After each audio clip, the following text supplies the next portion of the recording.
ஓபிசிக்கு இடஒதுக்கீடு கொடுக்க கூடாது. ஆகவே உங்க ஆட்சியை கவிழ்ப்போம் என்று VP சிங் ஆட்சியை கவிழ்த்தது பாஜக, கவிழ்த்தவர் அத்வானி. அத்தோடு நின்றுவிடவில்லை. இந்தியா முழுவதும் வட இந்தியா முழுவதும் மிகப்பெரிய கலவரத்தை தூண்டினார்கள்.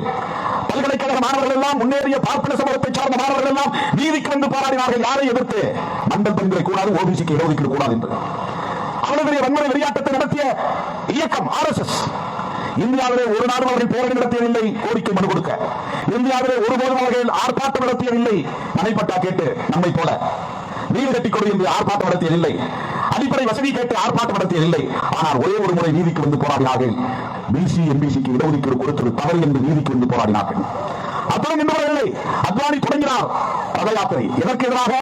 ஓபிசிக்கு இடஒதுக்கீடு கொடுத்தது தவறு என்று அவர் ரத யாத்திரை நடத்தியது ரத்த யாத்திரையாக போய் முடிந்தது. எவ்வளவு பெரிய வன்முறை வெளியாட்டம்! அதுதான் கடைசியில் பாபர் மசூதி இடிப்பிலே போய்விட்டது. அப்படிப்பட்ட பாரதிய ஜனதா கட்சியோடு உண்மையான ஓபிசி தலைவர்கள் கூட்டணி வைக்க முடியுமா?